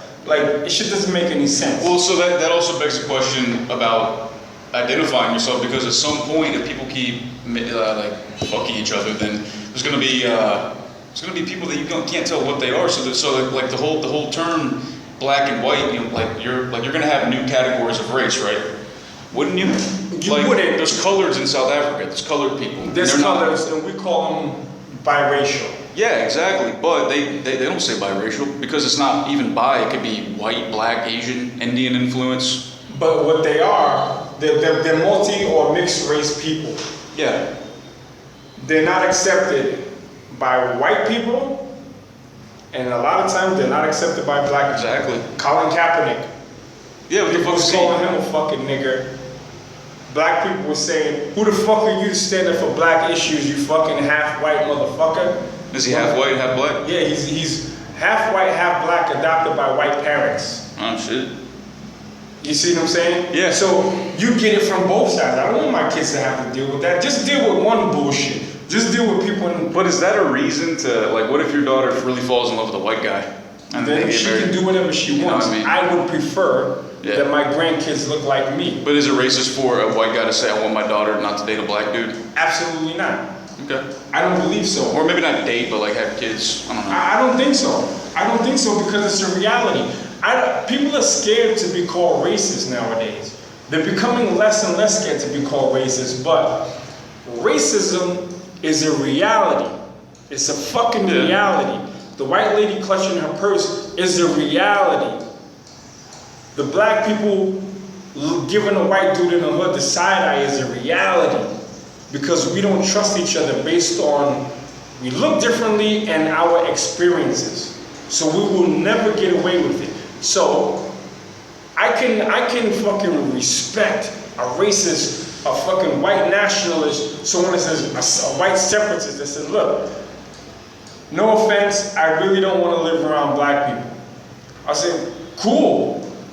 I probably don't want to live around your ass either. See you at work tomorrow. Yeah. You know what I'm saying? Long as we can, the workplace, people from different walks of life go to the workplace and then they go back to their own world. Yeah. That's where we work together, right? We work together, we create a product, we give a service, and then we go back to our own little world. That's all we need. That's all we can ask for, because you cannot force people to get along with each other. You can't. You and I have a good rapport, and I'm black and you're white, but it's not forced. Once we try to force it, then it's like, yo, what the fuck? If I thought you were an asshole, I wouldn't be sitting in here with you. Yeah. You understand what I'm saying? And you're white and I'm black, and that's cool. Do I want you fucking my daughter and having a mixed kid? No, I don't. Fair enough. Yeah, I mean, I think when I was with my ex-fiance, she's black, of course. And yes, I do agree. I do totally agree with what you said about just because I'm with a black girl does not mean that doesn't mean that you're clear from being racist. No, of course not, dude. Nah, man. I mean, like, she was racist as fuck towards black people and Latinos. Coon. She was a fucking coon. She was in, what would you call that for a female? Like an Uncle Tom, but a female? Well, a coon, just a coon ass bitch. But a lot of coon ass bitch. when they get with white people, they start fucking shitting on black people because they feel that's what you want to hear. Well, it's not. Or sometimes they really believe it. That shit is fucking. That's like a white cuckold. It's a fucking black cuckold. You suck it up to the white man, shitting on someone that, shitting on someone that looks like your father, your brother, your sister, your uncle. Yeah. That's wrong. And maybe she's real with it, but still, There's certain shits that is I think she not was for kind of certain real with audience. it, man. I think she seemed kind of real with it, dude. Yeah, and I was- believe she was real. There's a lot of fucking self-hating black people. Don't get it twisted. Yeah. You know, there's Jamaica has a whole fucking culture, a whole subculture of people that are bleaching their skin. Africa has a whole subculture of people that are bleaching their skin trying to look white. Damn. It's no good. There's self-hating people. You got Japanese girls that wear blackface and dreadlocks because they hate their fucking culture. I've seen that. What about white women who get Botox in their lips and get a fucking spray tan because they want to be dark? Fuck out of here. I had this Thai bitch gross. when I was dating these chicks like in 2007. He says, "Oh, when you come to Thailand, you wear Air Jordan, you wear baseball." I said, "Yo, the fuck are you talking about? I'm a businessman. I don't dress like little kids. The fuck is you talking about?" What? But she wanted me to play that typical hip hop Negro role, Right. and I don't do that. You know, I'm not going to put on an air or a front for you. And when I went there, she had fucking extensions. I'm like, yo, if I wanted a black chick, I could get a real black chick. Yeah. I had a fucking Korean chick. You see, I had a lot of Asian girls. I see that. Right there, right? But my wife was black. Okay. I had a fucking a Korean girlfriend who had a Jamaican accent. This bitch used to talk with a Jamaican accent sometimes. What? And I said, you sound mad fucking stupid. I said, what you're doing I'd love to hear that. is not flattering. I said, I kind of feel like you're making fun of me and making fun of black people. I said, there's a reason why some black people speak in slang. I said, that's because of where we grew up. That's because of certain socio-economic conditions. I said, your father was the chief architect for Incheon Airport in South Korea. He sent you to America to go to the best schools. You decided to fucking mix up with hood people, and now you speaking like that? I said, you're front. Don't do that shit. So there's like subconscious racism. Yeah. So there's fucking levels to this shit. But yo, I know we're running out of time with this b-hole. Well, it's 1 hour 17. What's the longest b-hole you ever?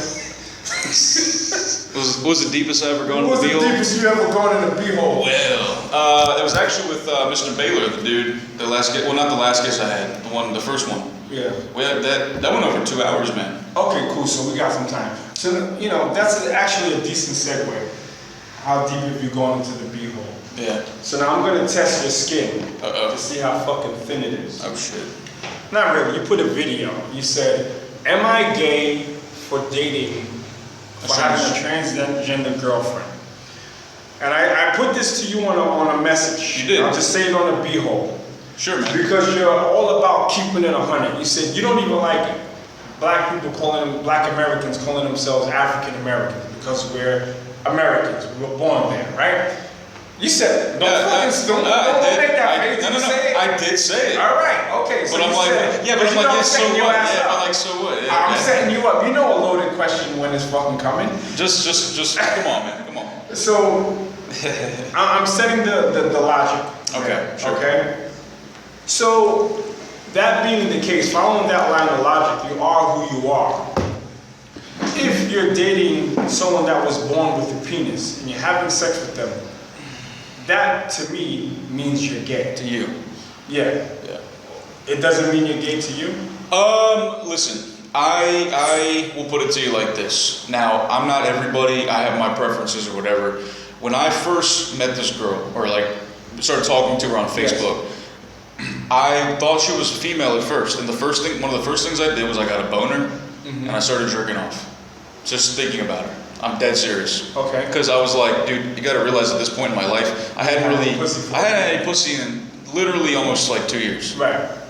It was bad. Okay. I mean, I fucked this old Kamai lady here a couple times, but like that doesn't count. Come on, man. So I got horny. I got a boner to what I thought was a girl. Does that mean I'm gay? Once you know they have a dick, it means you're gay. But check this. Well, hold on now. Check this out. Or bi. But I don't give a fuck. You want to call me gay? If your dick is in an ass of a man and there's a dick dangling down. It's going like this. Yeah, like that means you're gay. That's in right. my book, because it's two men having sex, and that is. Well, see, but then this is where you might have to check yourself a bit. Yes. Check me. I've been checking you all day. Check this. So yes, Chiva was born a man. Mm-hmm. She had a cock. Granted, she didn't like her dick. She didn't want her dick. She didn't use it, just for the record. Right. I dropped the dick, not her. Right. Okay. Right. You're a man, right? You're born with a dick, right? Yes. Can I fuck you up the ass? Hell no. Know what I'm saying? That was a rhetorical. Let's just say hypothetically that you were willing. Let's just put it out there. Okay. Let's just say, and I was about to give some dick. I guarantee I could not get hard for you. Guarantee. And you were born with a dick. So right. I can fuck what feels to be a woman. Now, yes, she had an asshole, or yeah, she had a cock with the ass, whatever. But the body, the energy of her, the way she felt, dude, her body, her smoothness. I mean, it was like a woman. Yes, she had a dick, but it wasn't the same. I've tried to fuck a man in the ass before, but mind you, and he was, just for the record, he was a black dude, and he wanted me to. I tried, and I stuck my finger up there. Oh, okay. And I thought it was a fucking turd in his ass. I tried. Yo, this b-hole is fucking crazy. No, let me just explain something to you. I couldn't, for the life of me, keep it up. This motherfucker. Yes, man. Turd in his ass. Come on, relax, have a seat. My hand. Right. This is not the hand that was in his ass, was it? It was both. All right. Okay, no, listen, man. So, am I gay for dating, having sex with somebody who was born a man, but yet is incredibly smooth, effeminate, like a woman, versus my former roommate, for example, who you might have. Yes, who's a 6'2", hairy, fucking stinky. Scooby, he looked like that motherfucker. The motherfucker looked like Shaggy from Scooby Scooby-Doo. Yeah. Gay as fuck. Like, no, man. Right. Can't bang him. Okay, I got you. So let's follow that logic. Just because the packaging looks different doesn't make what's in the package any different. But I also want to explain this. I'm not only listening or hearing you, but I'm listening to you. I like that. All right, so when I did realize that she was transgender before I even met her, because I got it confirmed from other dudes who just knew, like, actually had met her before, and she asked me before I met her, she said, "Are you homophobic?" And that kind of made me think, like, why would she ask me that? Right. Anyways, I got very turned on by the idea that she was. Right. In fact, when I met her, I was like, dude, I really hope she is. And then when I met her for the first time, she's a man. I hope she's, yeah, exactly. Right. And because I've always had like this fantasy, I guess, about that. I've always had like this, a fantasy, whatever. And then we met, and I didn't find her attractive at all. That day I met her, she did the makeup and shit. Then I met her again. We had sushi. We walked home. My dick was as hard as a rock walking home. She saw it. She saw my boner, and we went in bed and we proceeded to do our thing, and it was fantastic. You fucked both of you guys. Excuse me, that's this. I don't give a fuck. I mean guys and guys. I know what you mean. You two fucked the same night. I fucked her. I took her to the mall. We ate, we literally walked back, and she asked if I would buy some gum. When she said, "Will you buy some gum?" I knew right then and there I was gonna get some, cause she's make out or whatever. Right. And I had to fuck you, like she could see my dick in my pants, like I had a boner. And anyways, yeah, we fucked, dude, and it was great. And we stayed together for like 6 or 7 weeks. And yeah, man, like I've said it plenty of times, like what? I'm just thinking. Think about the shit where you said You the felt turd in his ass. It was gross. It was fucked up. What the fuck, man? Alright, go on. That was bad. Nah, I can see it. Yeah, I mean, but like, what is your point? I guess. My point is, I'm just addressing that video or the video topic. We can agree to disagree. Just because the package looks like a woman, they act like a woman. Yeah. But they have a penis, they're not a woman. You kind of glossed over. Okay. Yeah, she has a penis, but she doesn't use it. You can't gloss over a big hairy cock. That's not something you can gloss over. That's the fucking that's a major thing. Dude. Hold up. Let's all right, so when I first started doing this channel, in fact, I took some heat for this as well. I made a video called "When Progressivism Goes Wrong, Transgender Issues," or some shit, where I talked about, I don't give a fuck what you say. If you're born a man, if you have born with a cock and you want to become a woman, you're a fucking man. Right. Like I said that. I made a big ass video about it, and Did you take it down or something? No, it's up there with my thin skin. Call some gay shit or something? No, I just told you it's called "When Progressivism Goes Wrong, Transgender Issues," and it's like one of the first 10 videos I made. Okay. You can check it out if you want. And I had to drop some logic in there at the time, but then when I actually was with somebody, like you would say something about black people, right? Like you got a guy who's spitting some ignorant shit about black people, and then he finally gets to know some, and he's like, oh, okay, well, maybe it's the same thing with her. No, yes, she was born with a dick. I mean, obviously, man, whatever. I didn't mind it. I liked it. It was fine. Yeah, dude, I mean, I guess I'm gay, fuck. So, and there's no fucking problem with that. No, it's not. If my thing is like this, if you're gonna be no joke, I don't give a fuck your motherfucker. Yeah, I can't be like, you can't be like I'm no joke, but then be glossing over the big hairy cock. She's come on, so maybe it's not so big. So, but here's the thing. It wasn't bad. Be gay, just fucking be who you are and fuck everybody. Fuck everybody. You already said it. I actually did the speech the other night, Jamel. I did a speech this Monday. It's called Nerd Night, and I talked about how I have insomnia really bad, by the way. Right. That's when my mom asked me if I was on drugs this morning. I was like, no, I just can't sleep. But anyways, I talked about how I got into the pills and shit, and how I went through withdrawals and didn't sleep for 7 days. And then I talked about, I thought some of that was about my sexuality. Because I'm so, like, since I've been 20 years old, I've been so conflicted with that. Like, what's my identity here? Like, do I want to be with a girl? Do I not want to be with a girl? You know, what the fuck do I want, man? It's like when I'm with a girl, then I think, well, maybe I want to be with a dude or whatever. When I'm with a dude, well, I think I want a girl. It's like a very conflicting feeling, man. And I just told everybody that I basically accepted my sexuality. I just told everybody right there. And I guess I should, right? Because I feel like it's causing me a lot of mental turmoil, man. You be fucking at peace. I know. Like, fuck. Who's gonna say, oh, you gay? Get the fuck out of here. No, I don't care about that. Like, oh, you're a fag. That doesn't even hurt people anymore. That's not even it, dude. Because people say that all the time, and I don't give a fuck. Right. I talked to this dude after the speech. I know him. He's a Mexican guy here. His name, I'm not gonna say his name. He's nice. No, his name's Carlos, and he's a very nice guy. He's gay. He's gay. I mean, it's very evident.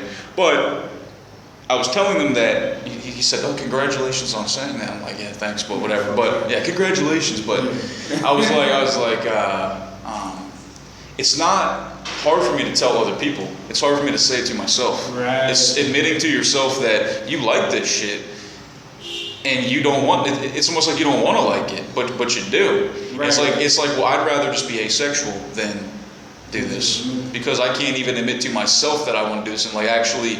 Like I've tried to have sex with guys before, and I can't finish. Like with girls, it takes me a little bit to finish, but like with dudes, like I think about it, but when it happens, I'm like I can't do it. Right. And it's like I can't do it, man. It's the same thing with my insomnia. Like I'm so tired, all I want to do is sleep, but I can't fucking fall out. I even have an issue peeing. Sometimes I really gotta pee, but I can't fucking. I mean, it happens, but it takes, sometimes I'll be in the bathroom for like 3 minutes just for a piss. Because I can't stop thinking and pee. So yeah, man, real talk, like, you said let's keep it real, so now we're getting even deeper, man, so. Yeah, dude, like that's what I'm conflicted with, and obviously, like, when I started this No Joke Howard channel, I did take on the tough guy persona, like, yeah, I'm a fucking fighter, I'll beat everyone's ass, which obviously is not true, of course, but I feel like there's just a lot of anger, man. A lot of anger being expressed. And now, like now I'm doing the painting and the artwork, and instead of punching people with my right hand, I'm painting with it now, which is awesome. And I'm able to get some of that out anyway. So, life is going fine for me. That's fucking awesome. Yeah. First of all, people are stupid if they think that just because someone's gay, that means they're a pussy. Oh yeah. Well, to be fair, just like you were saying too, about black people. Saying, yo, man, where you at, shawty? It's the same thing with gay dudes. Oh my God. When you see a fucking gay pride parade, it is the same as you seeing a bunch of brothers running through the streets like, yo, what's up? My dick, my dick, yeah. It's like, dude, it's the same shit. Right. Like I say this all the time. They killed the rainbow. I like rainbows. Rainbows are pretty. Rainbow is a cool design. Now if I want a rainbow shirt, oh, I'm a fag now. I can't wear it, even though I have pink sunglasses, but still. You know what I'm saying? Yeah, I got you. Like the gay pride parade, like I used to live in ATL, which is the gay capital of the fucking South. Gay as fuck. You know, Piedmont Park. Black gays. Yes. They were aggressive. They're like the fucking most like flamboyant motherfucker. Aren't they flamboyant? Dude, I was about to say yeah. So it's pretty Yeah, funny. It's kind of funny. you see this guy, and he's like, oh no, you did. You don't want none of this, right? He's just so effeminate. So it's funny. But it's just as funny to see a gay ass redneck. It's funny to see a southern. Oh my god, looking like yes, gay fucking look like white trash as fuck, but they just love dildos and buttholes and. I met a guy. I was doing a police ride along. And we had to drop a guy off at Detox, and there was this guy in there, and he was in there because he was a drunk, obviously. But the lady behind the counter, like the clerk or whatever, had pictures on this guy's cell phone because they would take his phone, and he had this picture of a dildo like 4 feet tall. He would just sit on it and see how far up his ass he could put it. Like that's a level of gay too, right? Yeah. That's crazy. Like, dude, I'm not sitting on this thing trying to. You know what I mean? So, there's levels. Let me ask you a question. Sure, man. Have you ever been to, this beehole is going fucking crazy. Just say it. Have you ever been the chick up the ass? Tried. She thought she was gonna shit, and she couldn't handle it. Okay, so that wouldn't be a remedy. So it's not the ass thing that you want, it's the dick thing. Both, I guess. Not all, of course. I don't like all dicks. I mean, Yeah. all pussies. Or, Not all dicks are created equal. Not all pussies are created equal. I have some good stinky pussy stories too, if you want to talk about it. I mean, I've had enough. I'm just teasing. Pussy I'm stories. teasing you, man.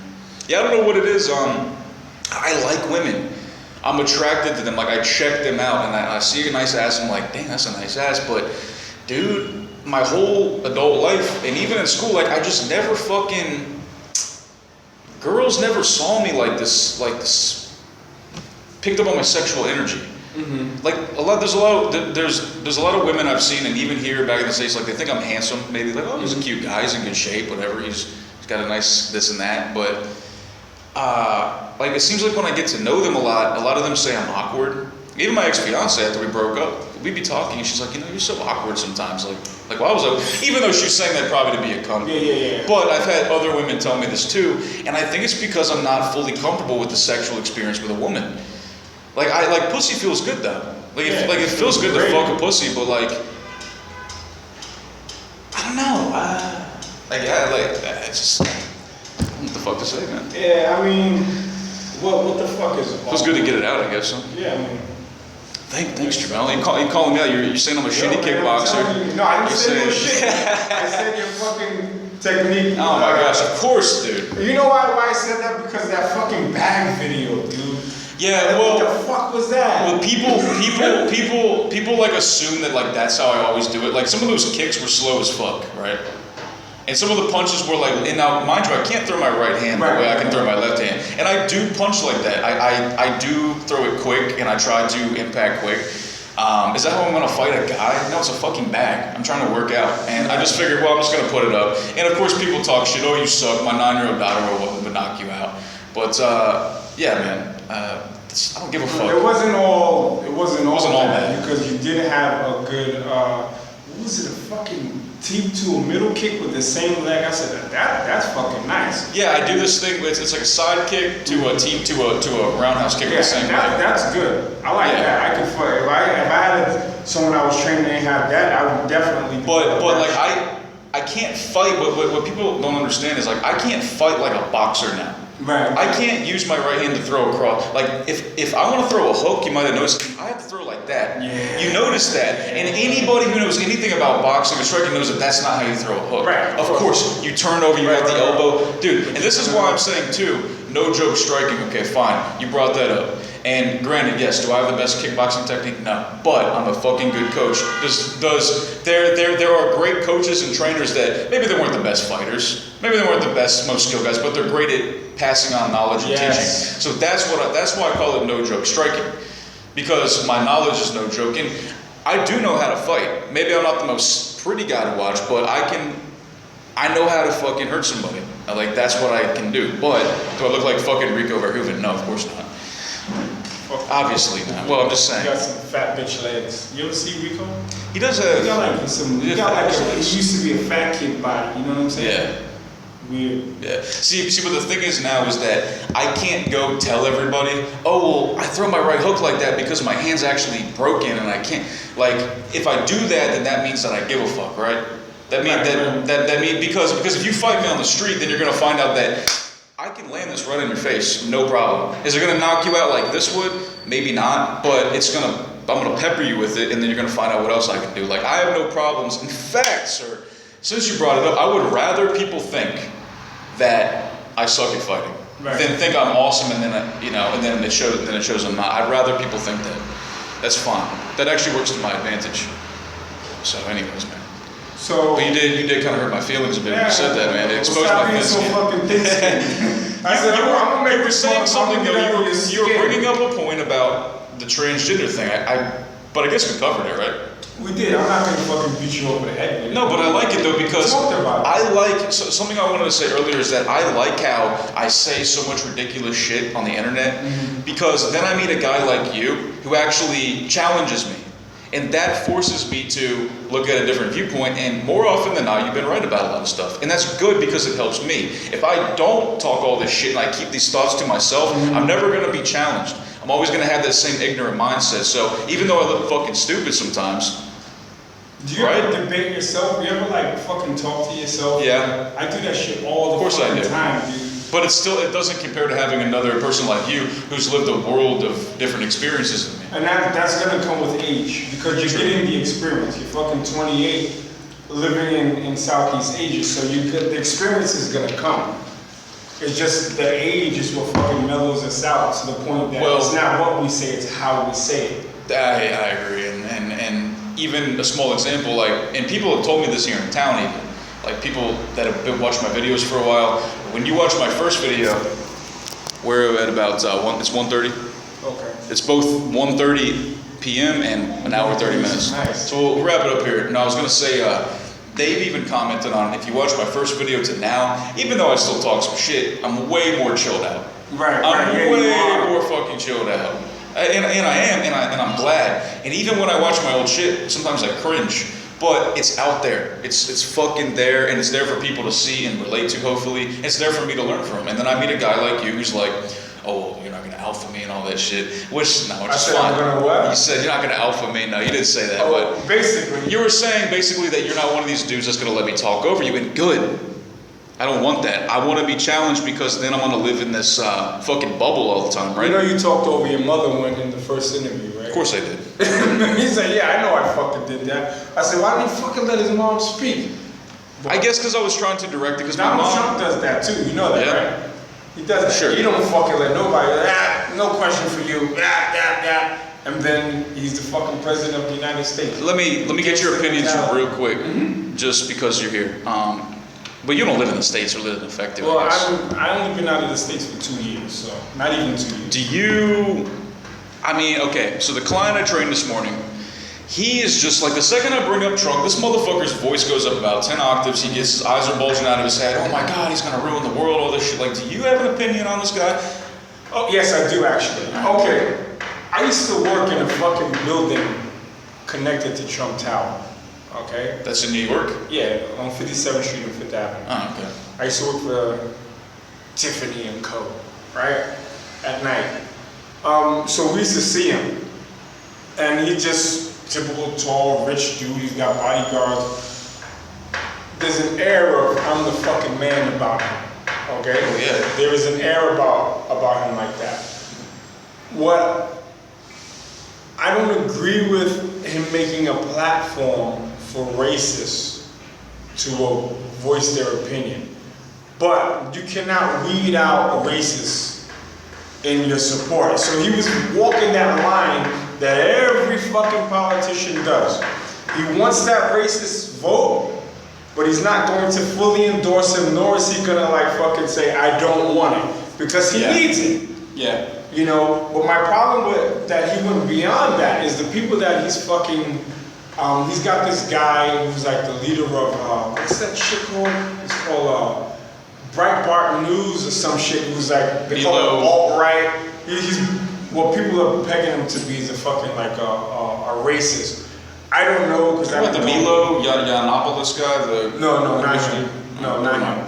this other guy, Jeff Sessions, who he was on the Senate yesterday.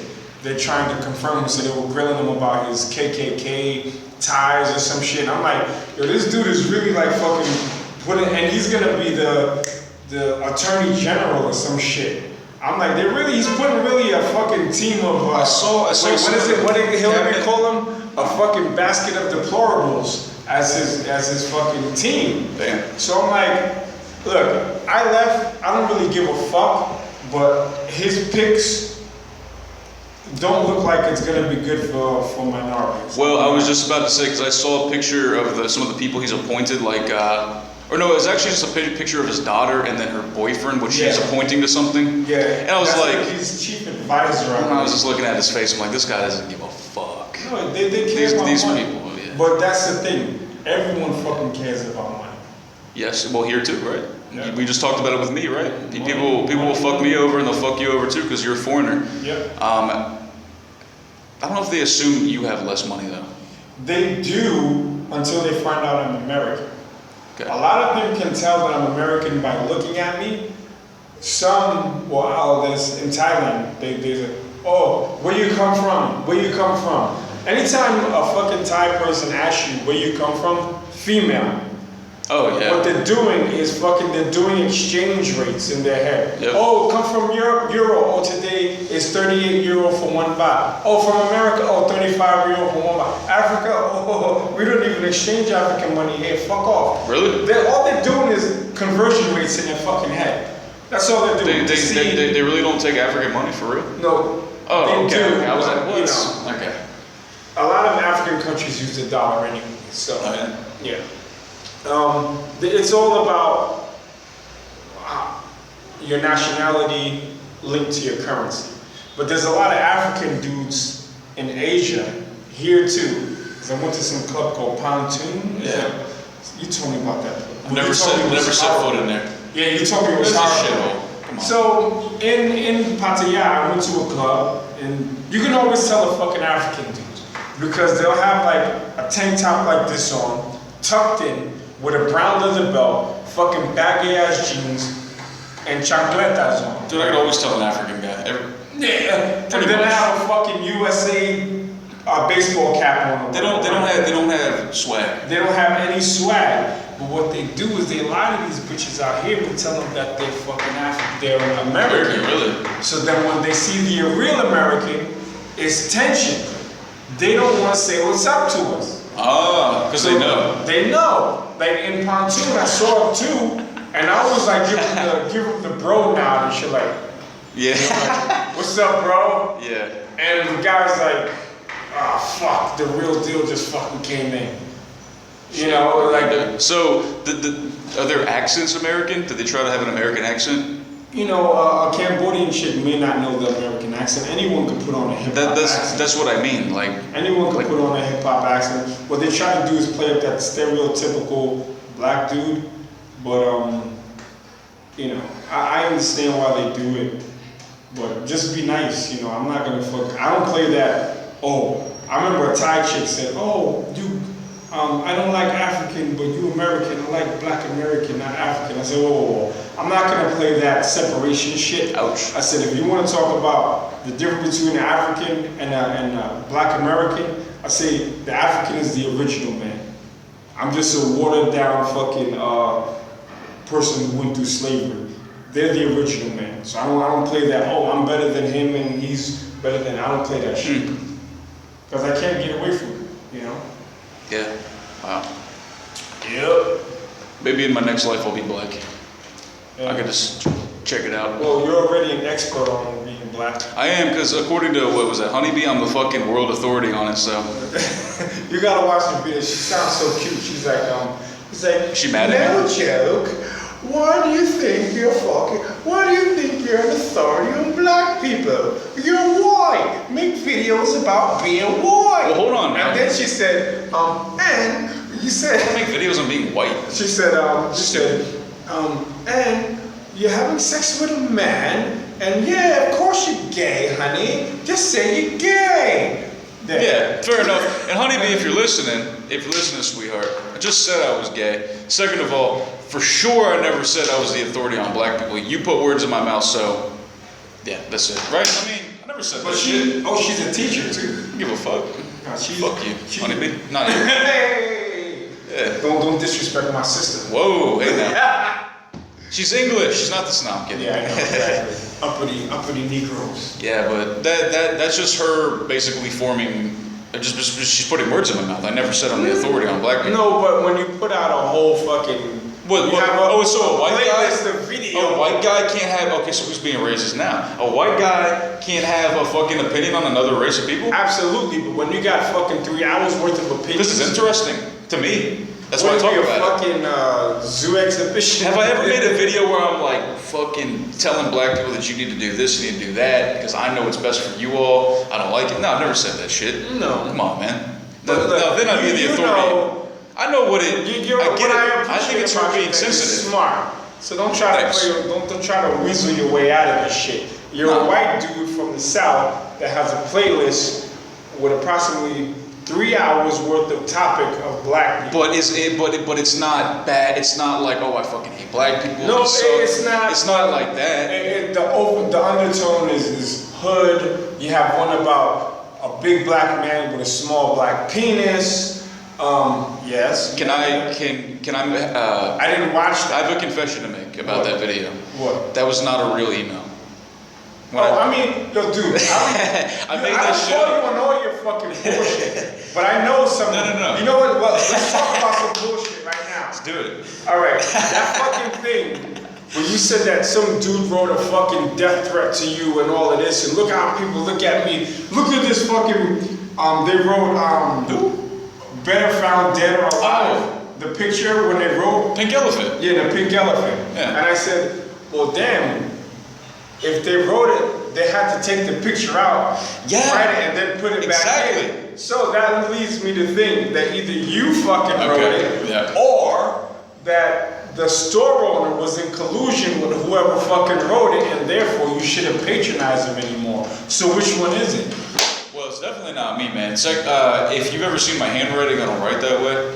And I wouldn't have, because it said 2015 to 2016 found dead, which doesn't make any It said sense. something like, wanted dead or alive, preferably dead. That's not what it said. It just said found dead. Found dead. As in somebody was saying that I'm going to die by the end of the year or something. Oh, okay. And this has been up there for a long time. Of course I didn't write that shit, dude. So why the fuck would they? Why are you still buying Happy Shakes? Well, that's the thing. It's take like that shit out, let them write on it, and then put it back in, and then hang it back. there's two schools of thought here, and I actually just could do that, right? I could just take it out. Either somebody did it, and they just didn't see it happen, which could have, is likely, or somebody did do it, they saw it, and they just don't know what it says, or they don't care, or they did it. Either way, I don't really give a fuck because I go there to get Happy Shakes. They're always nice to me. They deliver to my house. I don't think that they would do it. I don't see why they would say that. Plus, they don't even write English. Okay, so they don't do it, but they. I think it was a customer. Took it out. A customer unmounts the fucking picture, the rights on, and then remounts it. And There was definitely some foul play afoot, 100%. Yes. Who did it? I have no idea. Was it me? No, sir. I smell a rat. I want, dude. No, I'm not saying I don't believe you. No. But I'm saying, like, if you have any more things that you want to call me on, please, because. No. I'm not calling you on that. That's good. That's good. Fucking.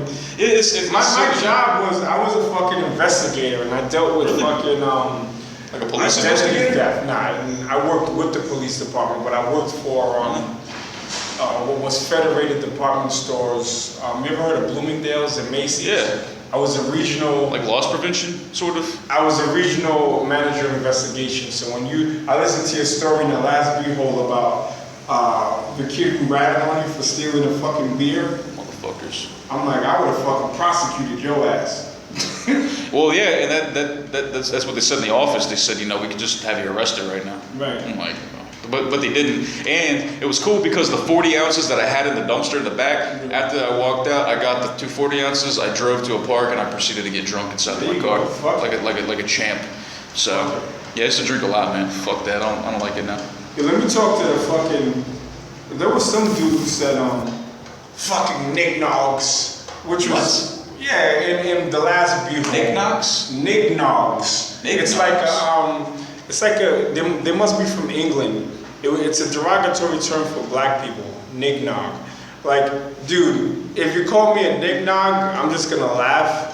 That shit is not offensive at all. Sounds like a candy bar. Yeah, and when white people like say, "Oh, you fucking nigger," right? I'm supposed to be like, "Oh, I'm gonna go crazy and I'm gonna fucking lose my freedom for assaulting you," right? That shit doesn't work for me because why? Because I have thin skin. You know, all that, "Oh, your mama," that shit doesn't bother me. So you can get at me in the comments if you want, but this shit I just look at that shit and fucking laugh. If No Joke can take people calling him a fag, I can take people calling me a nignog. The nignog, it just sounds like a candy bar, dude. Yeah, I'm like, this sounds delicious, actually. Sounds delicious. I'd like a couple of nignogs myself, to be really honest. From what you say, you've had a couple of nignogs in your Actually, more than a couple. More than a couple, let's just say. Oh, God. All right, so... Yeah, man. Well, that was a pretty good episode. I was looking forward to this, man, for a little while now. So, any shout outs or plugs? Any shit you want to say real quick? Any last words? Yes. If you're coming to Southeast Asia, if you're coming to Phnom Penh, link up with my man Brayton Howard. He's got the fucking insides and outsides of this town. He'll hook you up. Motherfucker speaks Khmer and shit. I was impressed by that. Oh, thanks. He negotiated us a good rating as Tuk Tuk. We still got jerked a little bit, but a little bit. He's the man on that. This is my last hurrah. I'm not coming back to Southeast Asia. Really? Yeah, because my wife just told me that my immigration papers got approved. Shit. So now I don't have to leave the EU anymore for 3 months and all of that shit. So we'll cross paths hopefully in the Western Hemisphere. Maybe my next stop is Europe, man. Yeah, you don't want to come to Europe. Well, maybe visit. Yeah, I could learn some Dutch kickboxing. That'd be cool. I could tighten up my skills, man. Yeah, there's a lot to be desired. A lot to be desired. Yes. Well, go fuck yourself. No, I'm kidding. I can't say it to you, man. Well, go fuck myself. It doesn't work with you. It doesn't work. Because I want Yeah, because I don't say it to other people. You know that I don't say it to actual people. I just say it to the camera. Yeah, I like it. It's a hammer. Like, go fuck yourself. Yeah, I'm just teasing you. Anyways, thanks, Jamel. If you guys want to get at me, all my social media contact will be in the description box below. thebholeshow@gmail.com. Check me out on Facebook. Check me out on Instagram. Like I said, everything will be in the description box below. I'll go fuck yourself. And yes. Oh yeah, my YouTube channel is NAKMEEZY. NAKMEEZY. Knock me easy. Holla. All right, man. Peace.